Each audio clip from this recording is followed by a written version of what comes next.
Your Locked On Blackhawks, your daily podcast on the Chicago Blackhawks, part of the Locked On Podcast Network, your team every day.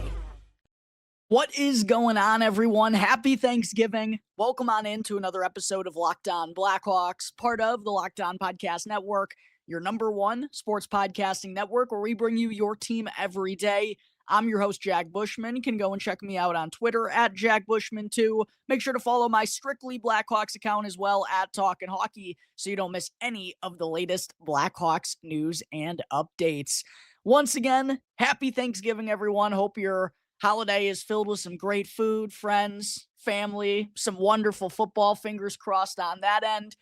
It would have been nice if the Blackhawks could have put an end to their losing skid going into the holiday last night. Instead, they drop a fourth consecutive game with a 4-3 overtime loss to the Minnesota Wild. They do at least earn a point, but this was one they definitely should have came away with two in during this Central Division matchup. Quick reminder, if everyone's watching on YouTube, I know you obviously can tell by now, but I mentioned yesterday this is only going to be a brief audio-only episode that I'm dropping today. So for everyone who's watching on the YouTube side of things, I do apologize for not having the video rolling here today. To everyone who's tuning in through audio, quick reminder, if you're enjoying what you're listening to, rate and review the podcast.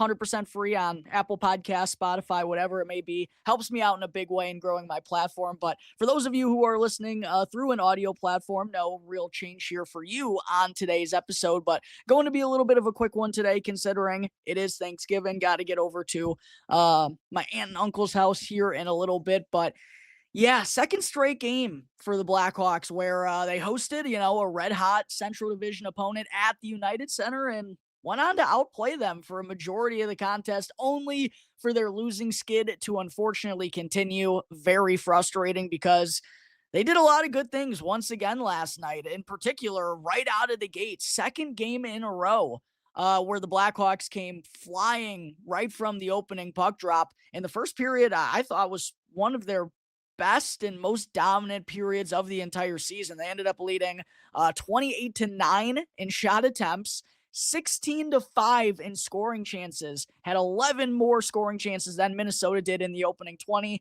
led 10-3 in high danger chances as well, while also having a 2.04 to 0.61 edge in expected goals for at even strength. 20-5 was the shots on goal after 20 minutes as well. Really liked the Blackhawks' aggressive mentality with the puck in the offensive zone, which very fittingly was something I talked about during yesterday's episode, breaking down Deep Dive 2.0 on the defenseman. And I don't think the Blackhawks defensemen have shot the puck enough or been involved enough offensively, considering how much skill and speed they have on their blue line. I don't think they've utilized that or been involved enough in the offensive zone. Well, clearly there was a change in that demeanor yesterday. I'll talk a little bit more about that in segment 2. But the Blackhawks put up 20 shots on goal in the first period. Like I said, had a 2.04 expected goals for margin, but Philip Gustafsson, just like Scott Wedgwood did on Sunday, Philip Gustafsson goalied the Blackhawks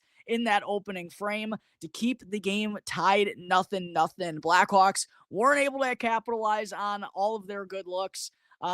Hit a post early on as well, had some really good chances, but the game was still level going into the second period. However, what I did really like from this game was, in contrast to Sunday, the Hawks did a really good job of keeping their foot on the pedal in the middle frame to go on and grab that lead against the Colorado Avalanche. After dominating in the first period, they, kind of let things get away from them in the middle frame, which isn't uncharacteristic for this team this year in that second stanza. But the Blackhawks didn't let that happen here against Minnesota. Jason Dickinson gets the scoring going with some help from Yakov Trenin for Minnesota. One of the worst giveaways I've ever seen in the defensive zone. Literally set up Dickinson for a one-timer right out in front. His second goal of the season, first since coming back from that injury, one that definitely had to feel good for Dickey. And then the Hawks doubled their lead on one of the prettiest goals of the entire year.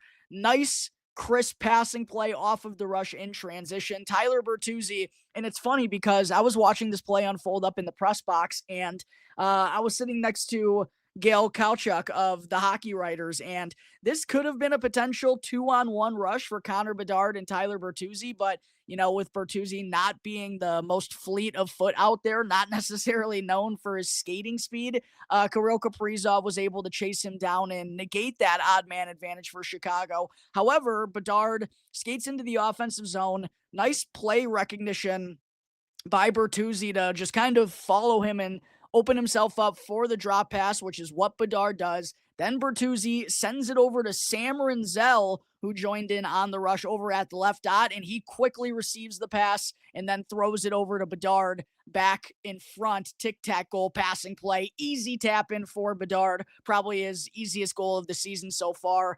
His 14th of the year, put the Blackhawks ahead 2-0. Really well executed play there by Bertuzzi and an activated Sam Rinzel, which I thought he was pretty active in this game. And I really liked what I saw, even though the analytics kind of disagreed. I liked what I saw from the most part out of Sam Rinzel in this contest. Did commit a turnover that led to a Marcus Johansson breakaway in the third period. Spencer Knight, fortunately, was able to make that save. But outside of that, I thought Sam Rinzel had himself a pretty good game, and Jeff Blashill said the same during his post-game media session. So hopefully this gives Rinzel a nice boost of confidence there. And then it looked like the Blackhawks actually were going to extend their lead, but unfortunately, a goal from Tyler Bertuzzi ended up getting called back for offsides. But the real turning point of this game, Blackhawks fans, and we'll get to the controversial call that happened in overtime in just a moment here, but the real turning point in this game came in the final minute of the second period, because the Blackhawks were in full control through the opening 38, 39 minutes, but weren't able to take that 2-0 lead that would have been so big for them going into the third period, as Brock Faber's shot from the blue line got a little bit of a fortunate bounce, banked off Bertuzzi, skate in, managed to find its way past Knight with under 15 seconds left. And then even with 3 seconds to go, Louis Crevier also took a bad penalty that gave the Wild a power play opportunity to open up the third. So a pretty disastrous final minute there for Chicago, and kind of got me thinking back to the goal that they surrendered late when they were shorthanded against the Calgary Flames not all that long ago in the final minute of the second period that cut their lead in half going into the third. Now, they were able to get that goal back and then some in that final frame. Shout out to Connor Bedard for a hat trick. But, just those critical goals and not being able to finish out periods, mostly in the second, it's very frustrating. And I thought that gave Minnesota the juice that they needed in the third period to go and make this comeback happen for the Blackhawks. Just after they killed off that penalty in the opening minutes of the third period, Minnesota ended up tying the game 2-2, which is pretty frustrating in itself. Nico Sturm deflects Jonas Brodin's shot from in front. Minnesota did a really good job of just playing scrappy and getting some greasy goals in this game. And I think that's something the Blackhawks can take away from them, and also will definitely help with this new shoot first mentality that they're suddenly trying to emphasize a little bit more here. Hawks did manage to regain their lead with the most fun moment of the game after Minnesota tied it up. Artie Levshinov, I've been saying on the show, Blackhawks fans, he's been knocking on that door for weeks, and I said it wasn't going to be too long till he finally got that first tuck with the way that he's been playing. Made it happen in a crucial moment in the third period for the Blackhawks. Beautiful feed from Connor Bedard, by the way, to find Levshinov over at the right dot, and then good instincts by Artie too to pull that to the backhand and managed to beat Philip Gustafsson. Went on to hit the post too, just like 30 seconds after, and that was the second post that he had hit in the game. So could have easily been the first multi-goal outing of Artem Levshinov's career as well last night. Continue to be impressed with how he maneuvers in the offensive zone. But unfortunately, that lead wasn't able to be sustained by Chicago. And as I'll get into here in just a moment during segment 2, that's kind of been a symptom of these losses as of late, as Matt Boldy potted a greasy goal after Knight, kind of got caught in scramble mode, ended up on his back. Boldy got the loose puck over to him and then put it in the yawning cage to tie it up 3-3. This game ended up going into overtime. The Blackhawks still had a chance to come away with 2 points, but another controversial call on home ice played an impact in the game-winning goal for the opposing team, as Bedard, while skating through center ice, was crunched by Wild forward Joel Eriksson-Ek, who, by the way, earlier was hit hard into the boards by Connor Murphy, and I honestly thought it was going to be a boarding penalty. It was it?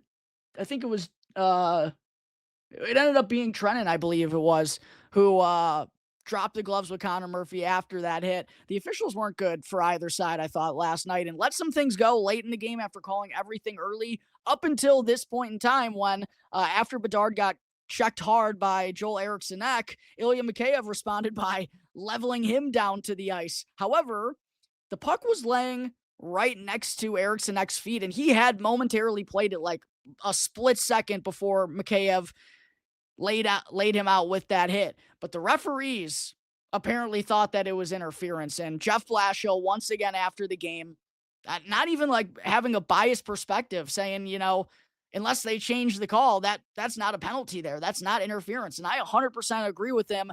And similarly to the call that went against the Hawks against Seattle last week, it was like, how can this happen in the crunch time of a game? And I heard that the ESPN broadcast mentioned that it was a little bit of a makeup call for what happened with Middleton going to the box late in the third period, which Oliver Moore was tripped twice in the final 10 minutes of that third period. And the officials let the first one go. Middleton tripped him a second time, or he got tripped up a second time. This time it was by Middleton.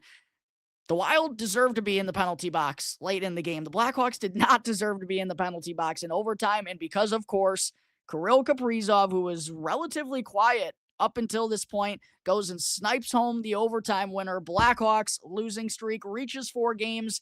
They do at least pick up a point, but it's the first time this year that they've now lost 4 games in a row. Tough way to go down, tough way to go into the holiday, but still a lot of good things to take away from these last 2 contests against red-hot Central Division foes. The Avs came into the UC winners of 8 in a row with only 1 regulation loss on the year, and the Blackhawks led the charge for most of that dance and just sadly got goaltendered. Kind of a similar story here against Minnesota and Philip Gustafsson. The Wild had won 5 in a row coming into Wednesday's game, had a point in 8 consecutive contests and only 1 regulation loss in November. And the Blackhawks, they had a better showing than they did against Minnesota. They were more dominant over the Wild than they were against Colorado, but just kind of let their foot off the gas in the third period a little bit. And you got to play a full 60 minutes in this league to win. That's just the nature of the beast. So as tough as it was, still a lot of positive takeaways, and hopefully serves as a learning moment for the Blackhawks as they'll be right back in action tomorrow on Black Friday, unveiling or first time they're bringing back those alternate black sweaters when the Nashville Predators come to town for the third game of this 4-game homestand to wrap up November. All right, there are my initial thoughts on the losing streak, reaching 4 games in a frustrating fashion. Coming up in just a moment here, Blackhawks fans, I'll briefly get into some other positive takeaways from yesterday's contest, despite the result.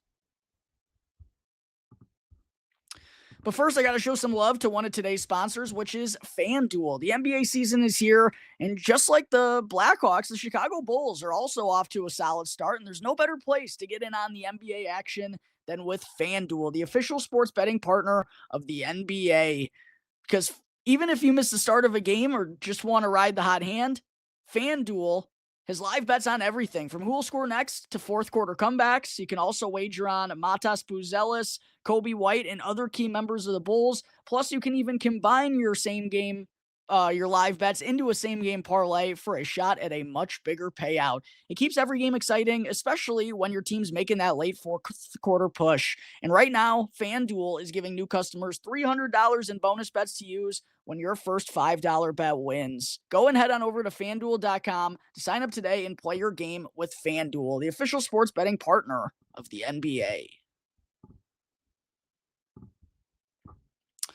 Segment 2, some other takeaways from Thanksgiving Eve that I do want to get into here real quick.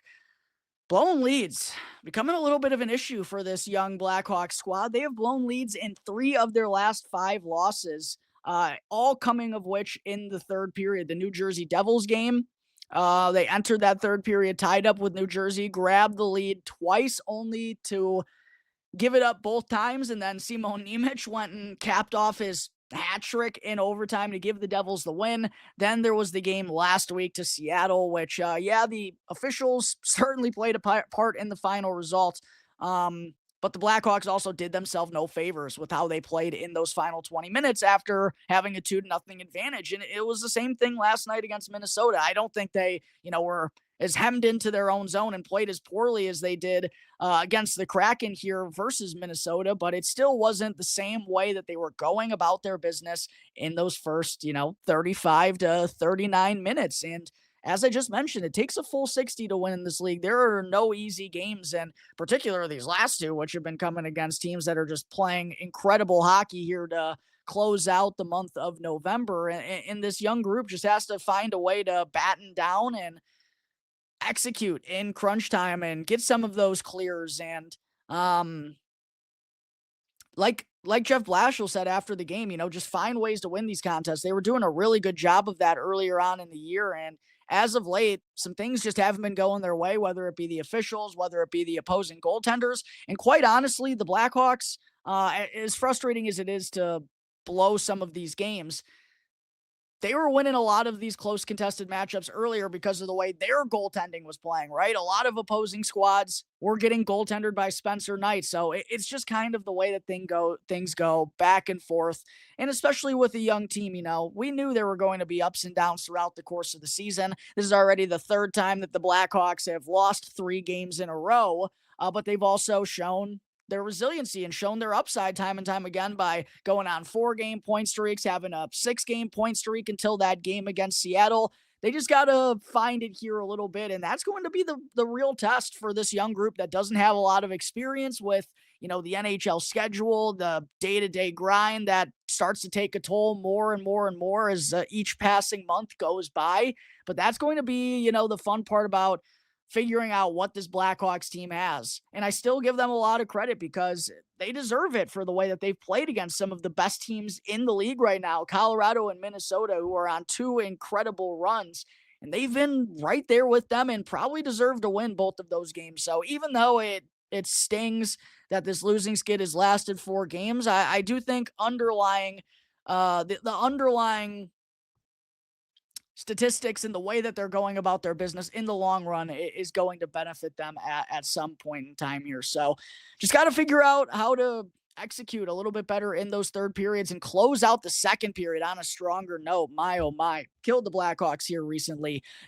On the positive side, want to give a good shout out to the third line of Jason Dickinson, Ryan Donato, and Ilya Mikheyev. I thought they were awesome right from the jump last night, brought their A game and proved not only they can be a shutdown defensive line, but they can also give it to you on the offensive side of things. And man, I think a big part in that just continues to be the speed and pace that Ilya Mikheyev plays with. Wreaks so much havoc on the forecheck with his pace and the greyhound that he is, hounding down opposing puck carriers. That third line had a 16-8 edge in shot attempts, 9-3 advantage in shots on goal, 7-5 edge in scoring chances for, and also led 5-2 in high danger chances at even strength. When you get that type of offensive metrics from your checking line, usually in for a good night. I was really happy with how each of them played. Dickinson's looked good so far since coming back. And I feel like that's a really sound third line that hopefully they'll be able to stay healthy and that can kind of turn into a reliable third line here for Jeff Blashill.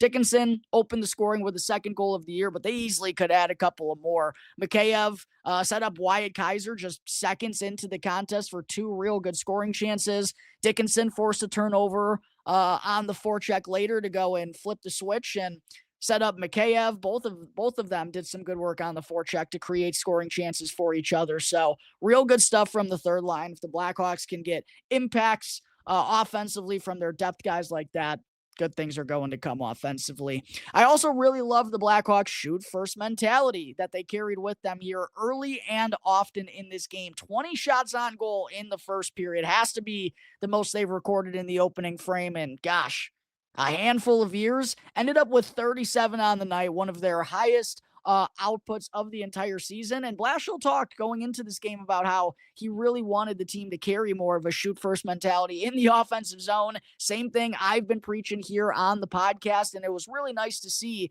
even though Philip Gustafson found a way to stop a majority of those 37 shots. Again, that's something where if the Blackhawks can continue to do that, I think better days are ahead for them in the not too distant future. Just mention Wyatt Kaiser. I thought he had one of his most active games in the offensive zone as well. And fittingly, I just talked on, part 2 of Deep Dive 2.0 about how I want Kaiser to be more involved in the offensive zone. That's what I was expecting from him this year. And we just really hadn't seen it up until last night. Had those 2 scoring chances right off the jump. 3 shots in the first period, 4 shots on goal total in the game, tied the Blackhawks team lead. And I just thought, like Artem Levshinov, his defensive partner, operated really nicely in the offensive zone with some really smart pinches. Once again, used his skating to kind of do some good things off of the breakout. Blackhawks also led 15-7 in shots on goal, 15-6 in scoring chances, and 10-4 in high danger chances with Wyatt Kaiser on the ice. One of his most notable offensive performances so far this season. So there are some other promising takeaways from last night's contest. Despite the final result not going the Blackhawks' way, they'll be looking to put an end to their losing skid tomorrow on Black Friday against the Nashville Predators. Coming up in just a moment, Blackhawks fans, before I close out the episode, just want to get into a quick and fun Blackhawks thankful list. But first, got to talk real quick to you all real quick about Monarch. Most people can't name all of their financial accounts or even what they're worth, whether it's 401ks, properties, or investments. And when you don't have the full picture, you can end up leaving money on the table. But that's why there is Monarch, an all-in-one personal finance tool that brings your entire financial life together in one clean, easy-to-use interface, both available on your phone and on your laptop. And Monarch even does all of the heavy lifting for you so that you can link all of your accounts in minutes, see clear data visuals, and finally feel in control of your money without ever having to touch a spreadsheet. So don't let financial opportunities slip through the cracks any longer. Go and use our promo code, LOCKEDONNHL in all caps at monarch.com. You'll also get half off on your first year. Again, that's 50% off on your first year at monarch.com when you use our promo code, LOCKEDONNHL in all caps. Segment 3, since it is Thanksgiving Day after all, I thought it would be fun to close things out by rattling off a few things Blackhawks related that I'm thankful for this holiday season. First and foremost, I'm very thankful for all of you great Blackhawks fans and having this opportunity to cover this team and the constant support that you all show me here on YouTube, on the audio version, and just to have this opportunity to do what I love on a daily basis is truly incredible, and it wouldn't be possible without all of you out there. So thank you so much. I really am thankful for all the nice comments, all the support that I get every single day. I really appreciate it, and it helps keep me going on a constant basis. And that's what I do it for. I wouldn't be doing it without y'all. So thank you so much for everything along this journey, and excited to see where it's going to continue to take me down the road. Grateful, of course, also for Connor Bedard. Grateful that maybe Mr. Gary Bettman rigged the lottery for us, because we are so blessed to have Connor Bedard and so thankful that he's blossoming into the superstar that we all knew he was going to be. It was only going to be a matter of time for Connor, and still only 20 years old and producing at one of the highest rates in the entire league. The special shot that he has, the playmaking and the unreal creativity, the uptick in speed has been huge. The growth at the faceoff dot, he's up over 50% now on the season. There were people concerned about this guy being a center long-term. Absolutely hilarious. And thankful that a lot of people were doubting Connor Bedard too, because it's made what he's done a little bit sweeter. And I'm sure for him as well, kind of sticking it to some folks out there with this incredible start to year 3. Another 2 points last night in the Blackhawks loss gives him 33 now on the opening 23 games of the season. Could be pushing for his first 100-point campaign in the NHL. Super thankful to have Connor Bedard. And I'm also super thankful and blessed to have Jeff Blashill as our head coach. Man, have I been really impressed by Blashill. And I remember going back in the summertime and saying, I understood the hire because of his background with a rebuild in Detroit, because he spent some time with John Cooper.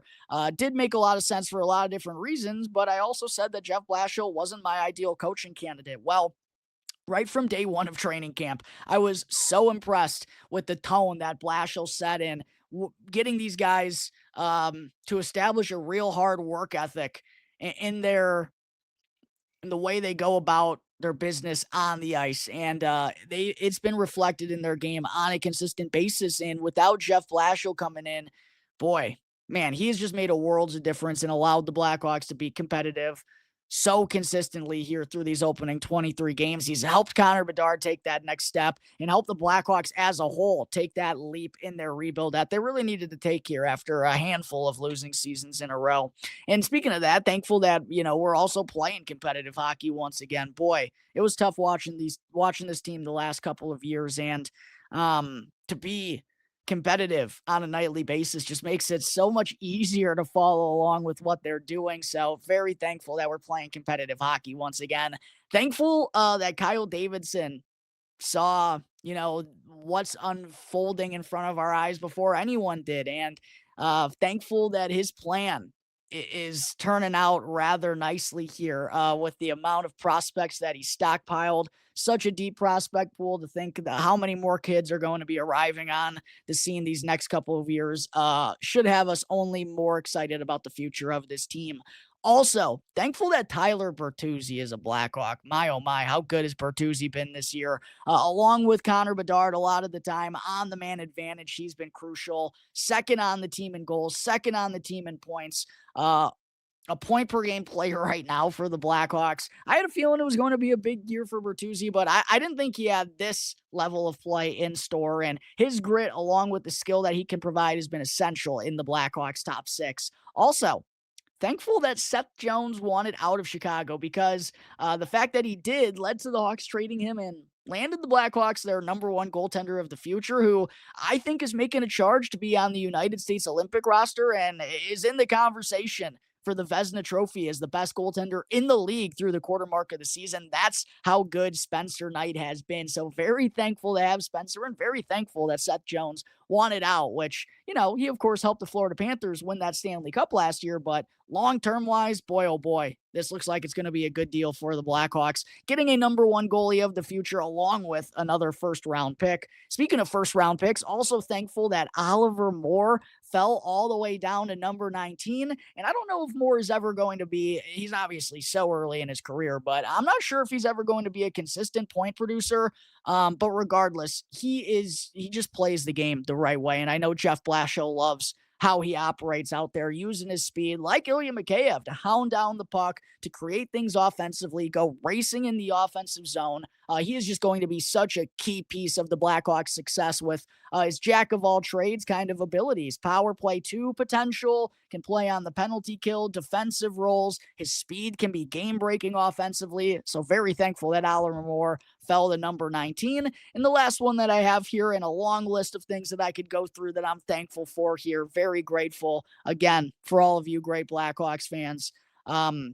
Last one I want to go to is I'm thankful for Rick Ball and Darren Pang. I think they've established a really good broadcasting duo for Chicago, which, they're not Edzo and Pat, but the Hawks really needed that after a couple of years there where things were in a little bit of turmoil in the broadcast booth. Rick Ball has fit in nicely, and Darren Pang is just such an awesome dude and so knowledgeable about the game while also being entertaining at the same point in time. I think they've established a really great duo for CHSN, and both are real nice gentlemen. So very grateful to have both of those two in the broadcast. Very grateful for a lot of things this holiday season, Blackhawks related. That's going to take care of today's episode of Locked On Blackhawks. As always, thank you all again for joining me on the show. Be sure to subscribe to Locked On Blackhawks on YouTube. Follow Locked On Blackhawks for free as well, wherever you may be listening to your podcast. That way you don't miss any of the latest episodes. Until the next one, everyone, I'll be having a preview show coming out following the Blackhawks morning skate tomorrow before they face off with the Nashville Predators. Until then, happy Thanksgiving. Enjoy the rest of your days. I'll see you next time on the Locked On Blackhawks podcast.